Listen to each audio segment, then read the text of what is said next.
Hello students, welcome to my YouTube channel Amit chemistry classes. ये question जो है JEE mains 2024 session 2 में आया हुआ है। क्वेश्चन क्या है? Arrange the following compounds in increasing order of electrophilic aromatic substitution. तो हमें कुछ कंपाउंड्स दिए हैं और उनको अरेंज करने के लिए बोल रहा है कि increasing order of electrophilic aromatic substitution में। तो अगर हम इन कंपाउंड्स को देखें तो जैसे ये हमारे पास मिथॉक्सीबेंजीन है,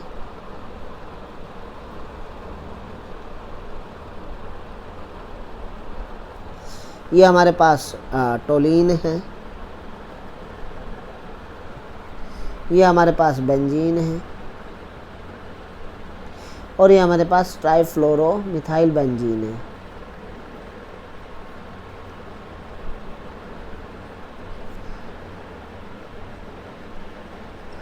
तो activation of electrophilic aromatic substitution जो डिपेंड करता है वो डिपेंड करता है एक्टिवेशन ऑफ बेंजीन रिंग पर कि कितनी ज़्यादा बेंजीन रिंग एक्टिवेट है।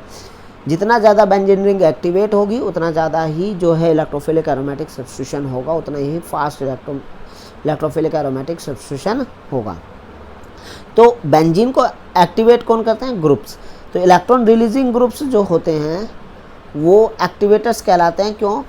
Electron releasing group increase the electron density on benzene ring. तो वो ग्रुप्स क्या करते हैं? इलेक्ट्रॉन रिलीजिंग ग्रुप्स जो हैं वो बेंजीन को एक्टिवेट कर देते हैं। क्लियर? तो बस हमें इस क्वेश्चन में कुछ नहीं देखना, ग्रुप्स को ही देखना है। जैसे फर्स्ट ग्रुप, अगर फर्स्ट केस में हम देखें तो बेंजीन के ऊपर OCH3 ग्रुप लगा है, बेंजीन के ऊपर OCH3 ग्रुप लगा है और OCH3 में अगर हम देखें तो ऑक्सीजन के ऊपर एक लॉन पेयर है। लॉन पेयर के कारण यहाँ पर ये +R रेजोनेंस इफेक्ट शो करेगा, जिसके कारण बेंजीन रिंग जो होगी वो बहुत ज़्यादा एक्टिवेट होगी। अगर मैं सेकंड केस में देखूँ तो सेकंड केस में हमारे पास जो है वो बेंजीन रिंग से CH3 ग्रुप जुड़ा है। ये भी एक इलेक्ट्रॉन रिलीजिंग ग्रुप है, +I इंडक्टिव इफेक्ट शो करेगा, बेंजीन रिंग को एक्टिवेट करेगा। तो अगर मैं थर्ड केस में देखूं तो थर्ड केस में हमारा बेंजीन है, तो इस पे कोई ग्रुप नहीं जुड़ा है तो ये उतना ज़्यादा एक्टिवेट नहीं रहेगी। और फोर्थ में जो है वो हमारा CF3 ग्रुप जुड़ा है। CF3 ग्रुप जो कि फ्लोरीन बहुत ज़्यादा इलेक्ट्रोनेगेटिव होता है, मोस्ट इलेक्ट्रोनेगेटिव एलिमेंट है, तो ये क्या करेगा? ये बेंजीन रिंग को बहुत ज़्यादा डीएक्टिवेट कर देगा।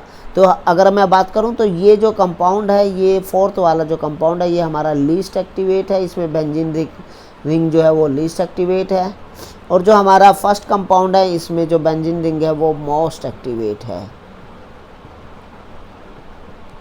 तो जितना ज़्यादा बेंजीन रिंग एक्टिवेट होगी उतना ज़्यादा या उतना फास्ट जो है इलेक्ट्रोफिलिक एरोमेटिक सब्स्टिट्यूशन होगा। तो अगर मैं ऑर्डर की बात करूं तो ऑर्डर जो आएगा हमारे पास इलेक्ट्रोफिलिक एरोमेटिक सब्स्टिट्यूशन का, फोर्थ लीस्ट रिएक्टिव होगा, देन थर्ड, देन सेकंड और सबसे ज़्यादा जो fast electrophilic aromatic substitution show करेगा वो फर्स्ट। तो हमारा ऑप्शन हो जाएगा फोर्थ, थर्ड, सेकंड, फर्स्ट। तो अगर इसमें हम ऑप्शन में ढूंढे तो ऑप्शन ए जो होगा वो हमारा करेक्ट ऑप्शन हो जाएगा। नाउ स्टूडेंट, ये क्वेश्चन भी जेईई मेंस सेशन 2024 में सेशन 2 में आया हुआ है।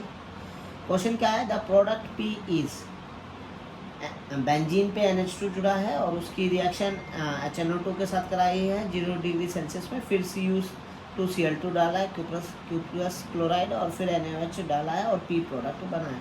तो हमें बताना है कि जो P है वो क्या है। क्लोरोबेंजीन है, बेंजीन डाइजोनियम क्लोराइड है, फिनोल है या नाइट्रोबेंजीन है।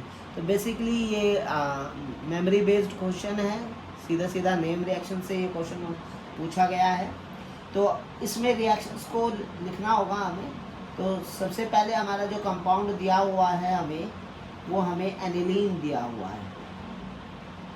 हमें जो कंपाउंड दिया हुआ है वो एनिलीन दिया हुआ है और इसकी reaction HNO2 means nitrous acid के साथ कराई है, 0 डिग्री सेल्सियस पे कराई है। तो यहाँ डायजोटाइजेशन होगा और बेंजीन डाइजोनियम क्लोराइड यहाँ पर बनेगा। फिर ये क्यूप्रस क्लोराइड के साथ रिएक्शन करेगा। ये बेसिकली गटरमैन रिएक्शन है और इसमें हमारा जो है वो क्लोरीन सब्स्टिट्यूट हो जाएगा और नाइट्रोजन गैस यहाँ से इवॉल्व हो जाएगी, क्लोरोबेंजीन बन जाएगा। तो अगर मैं देखूँ तो ये एनिलीन हो गया, ये बेंजीन डाइजोनियम क्लोराइड हुआ हमारा, बेंजीन डाइजोनियम क्लोराइड, और ये हमारा क्लोरोबेंजीन।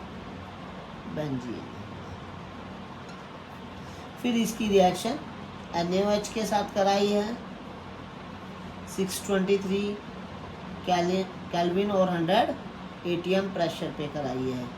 तो बेसिकली ये एरोमेटिक न्यूक्लियोफिलिक सब्स्टिट्यूशन का एग्जांपल है। यहाँ पर OH ग्रुप का सब्स्टिट्यूशन हो जाएगा Cl की जगह और हमारा जो कंपाउंड बनेगा वो हमारा बनेगा OH। बेंजीन रिंग से OH हमारा सब्स्टिट्यूट हो जाएगा जो कि हमारा क्या होगा, फिनोल बनेगा। तो हमारा जो P प्रोडक्ट होगा वो हमारा फिनोल होगा। तो अगर यहाँ पे देखें, ये A है हमारा क्लोरोबेंजीन, B है हमारा बेंजीन डाइजोनियम क्लोराइड और C हमारा फिनोल है और D हमारा नाइट्रोबेंजीन है। तो हमारा ऑप्शन जो करेक्ट ऑप्शन होगा वो C हो जाएगा, फिनोल। नाउ ये क्वेश्चन भी जेईई मेंस 2024 में आया हुआ क्वेश्चन है, सेशन 2 में ही। Find the relation between Kp and Kc for the given reaction. Reaction क्या है, carbon plus half O2 gives you CO carbon monoxide. तो Kp और Kc के बीच में जो रिलेशन होता है, Kp equal to Kc into RT raise to power delta Ng होता है। डेल्टा Ng जो होता है वो होता है हमारा change in number of gaseous moles, number of gaseous moles means जितने भी हमारे रिएक्टेंट कैसे कैलकुलेट करते हैं, delta Ng equal to Np minus Nr करके। Np क्या होता है, number of gaseous moles of product minus number of gases moles of reactant. अगर हम Np को देखें तो Np की जो वैल्यू है, ये बैलेंस्ड केमिकल इक्वेशन हमें दी हुई है, यहाँ पर Np की वैल्यू 1 है और अगर Nr की वैल्यू देखें तो Nr की वैल्यू हाफ है। तो अगर हम यहाँ पे डेल्टा Ng की वैल्यू कैलकुलेट करेंगे तो हमारी वैल्यू आएगी 1 माइनस हाफ। तो डेल्टा Ng जो हो जाएगा वो हमारा हो जाएगा हाफ। तो हमारे पास डेल्टा Ng आ गया, तो हमारे पास Kp जो आएगा इस रिएक्शन के लिए वो आ जाएगा Kc RT raise to power half. तो अगर हम फर्स्ट ऑप्शन देखें तो यहाँ पावर हाफ नहीं है, तो ये इसलिए गलत है। यहाँ पर पावर -1 दे रखी है बी ऑप्शन में, तो इसलिए ये गलत है। और डी ऑप्शन में पावर हाफ तो दे रखी है बट नेगेटिव साइन के साथ दे रखी है, तो इसलिए ये गलत। तो हमारा जो करेक्ट ऑप्शन होगा वो हमारा सी ऑप्शन करेक्ट हो जाएगा। नाउ ये क्वेश्चन भी जो है जेईई मेंस 2024 सेशन 2 में आया हुआ क्वेश्चन है। नेम कन्वर्जन का बेसिकली ये क्वेश्चन है। तो क्या है, कन्वर्जन है, एसिटिक एसिड का रिडक्शन किया गया है, ए मिला, ए को पीसीसी के साथ ऑक्सीडाइज किया गया क्योंकि पीसीसी एक ऑक्सीडाइजिंग एजेंट होता है। बी मिला, बी की रिएक्शन सीएन के साथ एसिडिक मीडियम में कराई तो सी मिला, सी का हाइड्रोलिसिस किया तो डी मिला। हमें क्वेश्चन में पूछा है select the correct option. A option क्या है हमारा, D is CH3CH COH। B option जो है वो है बी इज CH3CH2OH। सी जो है सी ऑप्शन क्या है, सी इज CH3CH2COH। और डी ऑप्शन जो है वो है ए इज CH3CH2। तो हमें जो ये करेक्ट ऑप्शन है वो छांटना है कि इसमें से करेक्ट ऑप्शन क्या है। तो मैं यहाँ पर ये रिएक्शन को सोल्व कर देता हूँ। रिएक्शन क्या है, एसिटिक एसिड है, इसकी रिएक्शन LiAlH4 के साथ कराई है। लिथियम एल्यूमिनियम हाइड्राइड जो कि एक स्ट्रॉन्ग रिड्यूसिंग एजेंट होता है, ये क्या करेगा, कार्बोक्सिलिक एसिड को डायरेक्टली 1 डिग्री अल्कोहल में रिड्यूस कर देगा CH3CH2OH। फिर हमने इसमें PCC के साथ इसकी रिएक्शन कराई है। PCC प्लेटिनियम क्लोरोक्रोमेट होता है जो कि एक माइल्ड ऑक्सीडाइजिंग एजेंट होता है। ये 1 डिग्री अल्कोहल को ऑक्सीडाइज कर देगा तुम्हारा एल्डिहाइड में, तो हमें मिलेगा CH3CHO। फिर हमने इसकी रिएक्शन साइनाइड आयन के साथ कराई है एसिडिक मीडियम में, तो हमारा बेसिकली ये न्यूक्लियोफिलिक सब्स्टिट्यूशन होगा, न्यूक्लियोफिलिक एडिशन का ये एग्जांपल है। तो इसमें हमें मिलेगा CH3CHOHCN, साइनोहाइड्रिन हमें यहाँ पर मिलेगा। और साइनोहाइड्रिन का हमने हाइड्रोलिसिस किया है, तो जब हम CN का हाइड्रोलिसिस करते हैं तो हमें जो मिलता है वो हमें मिलता है कार्बोक्सिलिक एसिड।